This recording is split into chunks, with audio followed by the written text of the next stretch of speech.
안녕하세요. 초등학생 딸아이를 키우고 있는 40대 여성입니다.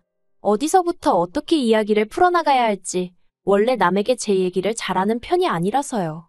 하지만 가슴이 너무 답답해서 이러다간 화병이라도 생길 것 같아 말주변이 없으면서도 한번 제 이야기를 해보려고 합니다. 두서가 없더라도 한번 들어주세요. 남편하고는 사내 커플이었어요. 남편이 저보다 3년 먼저 입사하였고 제가 입사했을 때 저를 많이 도와줬지요. 그리고 그렇게 2년 정도 같이 일하다가 남편이 먼저 한번 진지하게 만나보지 않겠냐고 물어왔는데 당시 남편은 여직원들 사이에서 꽤나 인기가 있는 편이었거든요. 그래서 좀 뭐랄까 의아하면서도 싫진 않대요. 아무튼 제가 일주일 고민해보고 대답해주겠다 했는데 남편이 결혼을 전제로 만나보고 싶은 거니 충분히 생각하고 얘기해달라는 거예요. 사실 사내 커플이라는 게 잘 사귀다 결혼까지 하게 되면 다행이지만 헤어지면 솔직히 여자가 손해잖아요. 그런데 워낙 남편이 저를 대하는 태도가 확신이 있어 보였으니 뭔가 믿음이 갔죠. 그래서 결국 남편과 사귀기 시작했고 3년의 연애 끝에 결혼까지 하게 되었네요. 만나는 동안 남편과는 별 트러블은 없었어요. 매사 좋은 쪽으로 생각하고 크게 담아두지 않는 남편의 성격 덕분에 다툴 일이 없기도 했고 어쩌다 마음 상하는 일이 있어도 대화로 풀어나가면 됐으니까요. 그래서 결혼을 앞두고 남편에게 그렇게 개차반인 시동생이 있다는 걸 알았을 땐 솔직히 제법 충격적이었네요. 시동생은 남편과는 4살 차이로 저와는 동갑이었는데 그래서 그런가 절대로 형수님 소리를 안 했어요. 그리고 그쪽에서 형수님 소리를 안 하니 저도 똑같이 이름만 불렀거든요. 그랬더니 하루는 시부모님이 저를 불러서는 어째서 이름을 부르냐고 왜 맘먹냐고 하시는 거예요. 황당하더라고요. 그래서 서열로 치면 제가 위인데 이게 어떻게 제가 시동생한테 맘먹는 거냐고 시동생이 저한테 맘먹는 거라고 하니까 어머님이 굳이 따지자면 그렇지만 시동생이 자존심이 워낙 세다 보니 그러나 보다고 저더러 그러려니야 라는 이해 못할 말씀만 하시더라니까요. 아무튼 이건 수많은 일들 중 하나의 예에 불과하고 제가 시동생이 정말 개차반이라고 생각하게 된 건 동서를 대하는 태도 때문이었습니다. 저런 인간도 처복은 있는가 보다 싶을 정도로 시동생에 비하면 동서는 참으로 좋은 사람이었어요. 사람이 어찌나 온순하고 정이 많은지 제가 윗사람인데도 배울 점이 많다 싶었죠. 하지만 어째서인지 시동생은 그런 동서를 걸핏하면 쥐잡듯 잡았는데 그 이유가 참으로 모질더라고요. 동서는 어려서 부모님을 모두 잃고 할머니 손에서 자랐다는데 그나마도 시집오고 얼마 지나지 않아 키워주신 할머니가 돌아가셔서 엄밀히 따지고 보면 친정이 없는 거나 마찬가지였어요. 그런데 시동생은 그 점을 빌미삼아 사위사랑은 장모라는데 자기는 장모가 없으니 불쌍한 놈이라고 하지를 않나. 시댁에서 모임이 있을 때 동서가 음식을 해오면 남편이란 작자가 고마워하고 맛있다고 자기 아내를 치켜 세워주지는 못할 망정 엄마 없이 잘한 티를 내느냐며 음식 맛이 이게 뭐냐고 타박을 하질 않나. 같은 여자로서 정말 듣고 있으면 가슴도 아프고 화도 나고. 그런데 저도 참으로 비겁했던 게 시부모님도 가만히 계시다 보니 차마 제가 한마디 할 용기가 안 생기더라고요. 그래서 그냥 식사 마치고 저랑 동서랑 둘이 설거지하고 뒷정리하고 그럴 때 서방님 말에 너무 마음 쓰지 말라고 위로 정도만 해줄 뿐이었네요. 아무튼 그렇게 지내다가 제가 저희 딸 낳고 바로 이듬해에 동서도 딸을 낳았어요. 그리고는 저는 저대로 애 키우면서 일 다니느라 정신없이 바빴고 그렇다 보니 동서가 어떻게 지내는지 솔직히 신경 쓸 새가 없었죠. 어쩌다 한 번씩 명절이니 시부모님 생신이니 그런 날 만나기는 했지만 둘 다 챙겨야 하는 애가 있다 보니까 예전처럼 틈틈이 이런저런 얘기를 나눌 새도 없기도 했고요.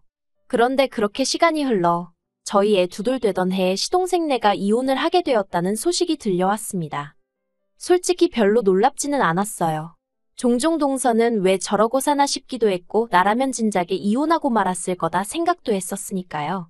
그리고 그래서 그런가 이혼한다는 얘기가 들리니 그럴 줄 알았다 잘됐다 싶대요.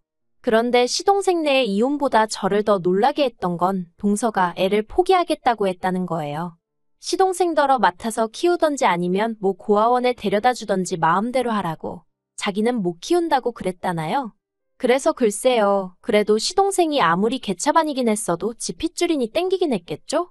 아무튼 시동생이 애 맡아 키우고 대신 위자료니 뭐니 한 푼도 못 준다 어쩐다 자기들끼리 난리를 치더니 그렇게 갈라섰어요. 그리고 그러는 와중에 남편이 저더러 그러지 말고 평소에 그래도 재수 씨랑 친하게 지내지 않았냐면서 한번 얘기 좀 들어보라질 않나. 이혼만큼은 안 하게 설득 좀 해보라질 않나. 자꾸 저더러 뭘 좀 해보라고 그러는 거예요. 그런데 솔직히 제가 그 사이에 껴서 무슨 소리를 하겠어요? 제가 봐도 동서가 안 됐고 시동생이 인간 같지 않았는데 오히려 마음 같아선 동서더러 이제라도 잘 생각했다고 죄다 후를 털어버리고 앞만 보고 가라고 해주고 싶었는걸요? 하지만 그래도 제가 김씨 집안 맏며느리니 차마 그렇게 말은 할 수가 없어서 가만히 있던 건데 무슨 이혼을 못하게 하라니? 그리고 어찌나 남편이 집요하게 저한테 부탁을 하던지 오죽하면 나중에는 제가 남편더러 당신도 동서 입장에서 한번 생각해보라고 당신 동생 같은 사람하고 평생 살고 싶겠나 하고는 확 쏘아붙였습니다. 그랬더니 한숨만 길게 내쉬고 더는 안 하긴 하대요. 그리고 이후로 시동생이 시조카를 데리고 시부모님 댁에 들어가 살기 시작했어요. 원래 처음에 한 두세 달은 어머님이 시동생네를 오가며 아이를 봐주셨는데 그것도 못할 짓이라며 불러들이신 거죠. 그리고 그때부터 어머님이 시조카를 키워주시며 그렇게 몇 년을 사셨습니다. 누구는 자기 손년이 당연한 거 아니냐 했지만 그래도 저는 그런 어머님이 대단하고 존경스러웠고요. 그런데 그런 어머님께서 교통사고를 당하시면서 상황이 이상하게 돌아가기 시작하대요. 교통사고 자체만 놓고 보자면 아주 큰 사고는 아니었어요. 이렇게 표현해도 될지 모르겠지만 경미한 접촉사고로 시쳇말로 피본 사람은 없었거든요. 하지만 어머님은 늘 허리가 약해서 매사 조심스러우셨는데 그 사고로 인해 허리에 만성통증을 겪게 되셨습니다. 그리고 그때부터 어머님이 시조카 보는 걸 힘들어하셨어요. 아무래도 애가 초등학교에 들어가면서 챙겨줘야 할 것도 많아졌는데 당신 몸이 안 따라주니 힘드셨던 게죠. 어머님에 비하면 한참 젊은 저도 아침에 정신없이 애 챙겨서 학교 보내고 출근하고 그러면 혼이 쏙 빠지는 것 같았으니까요. 한편 그 무렵 제가 일하는 부서가 개편이 되면서 애엄마 입장으로는 운 좋게 재택으로 근무를 할 수 있게 되었습니다. 사실 코로나 때 시험적으로 재택근무를 실행했었는데 회사에선 그게 비용적인 면에서 여러 가지로 이득이었던 모양이에요. 아무튼 뭐져야 집에서 조금이라도 아이를 챙길 수 있으니 다행이었죠. 그런데 저 말고도 제 재택근무를 반기는 이가 있었으니 그건 바로 어머님이셨습니다. 어머님과 통화를 하던 중 제가 별 생각 없이 2주 뒤부턴 이제 집에서 일을 하게 되었다 얘기라니 듣던 중 반가운 이야기라며 너무 잘 됐다고 정말 좋아하셨거든요. 그리고 그때만 하더라도 그런 어머님의 반응이 떨떠름하긴 했지만 저는 크게 의미를 두진 않았고요. 그런데 제 재택근무가 시작되기 하루 전날 어머님이 시조카를 데리고 저희 집에 오셨습니다. 어머님이 연락 없이 시조카를 데리고 저희 집에 오시는 건 흔한 일은 아니었지만 그래도 종종 있었던 일이었기에 그 자체가 크게 당황스럽지는 않았어요. 하지만 어째서인지 그날은 어디 여행 갈 때나 쓸 법한 가방까지 들고 오셨더라고요. 그래서 제가 어머님께 이게 다 뭐냐 물었더니 어머님 하시는 말씀이 당신이 요새 허리도 너무 아프고 이래저래 심신이 말이 아니라며 당분간 시조카를 저더러 맡아달라대요. 황당하고 어이없고 하지만 저희 딸도 보고 있고 시조카도 보고 있는 상황에 싫은 티를 내기가 그렇더라고요. 그래서 애들더러 방에 가서 놀고 있으라 하고는 어머님과 남편을 부엌으로 이끌었습니다. 그리고는 이게 다 무슨 상황이냐 갑자기 연락도 없이 이러시면 곤란하다 하니까 기가 막히게 어머님이 눈물을 보이시는 거예요. 제가 정 싫다 하면 별 수 있냐 데리고 가야지 하시면서 말이죠. 그런데 어머님이 눈물을 보이시니 직전까지 난처한 기색을 보이던 남편마저 어머님 편을 들기 시작했습니다.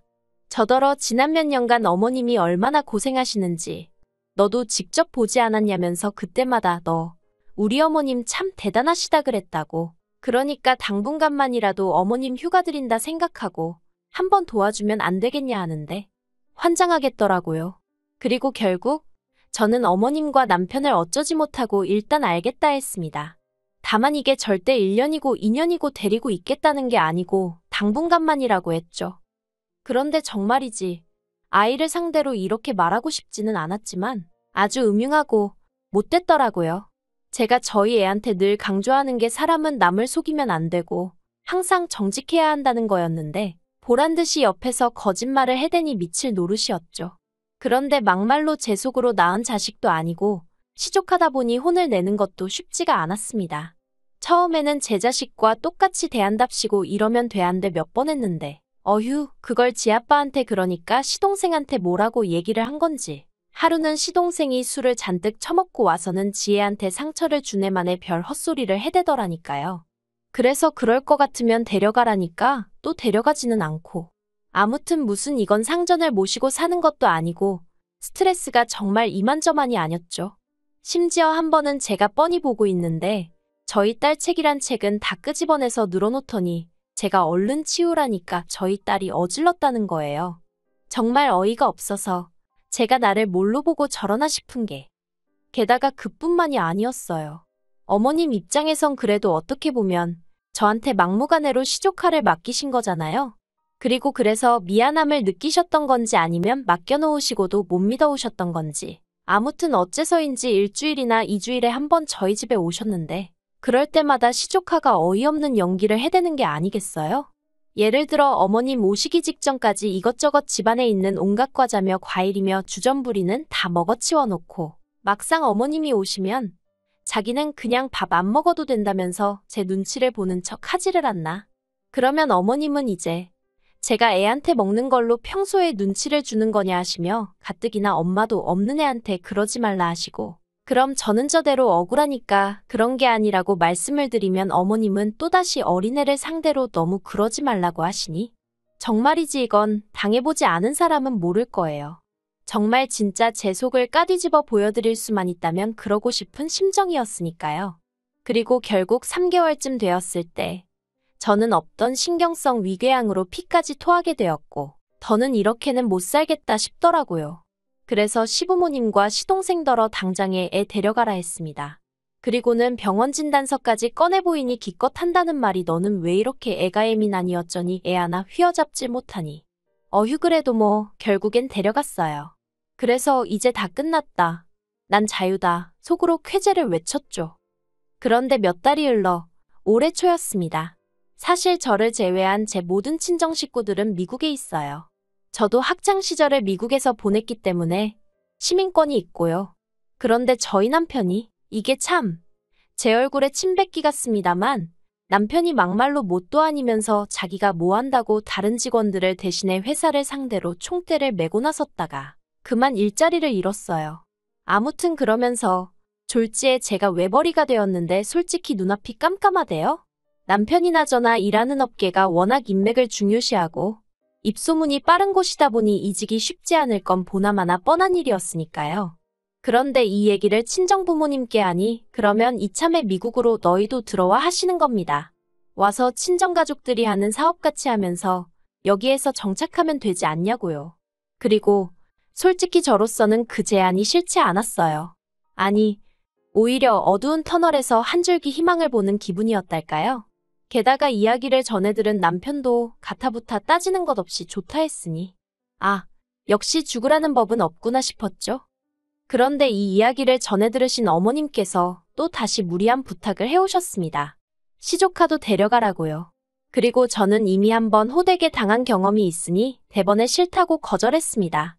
어디 한두 달 놀러 가는 게 아니라 아예 정착해서 살 건데 시조카를 어떻게 데려가냐고 말도 안 된다고 했죠.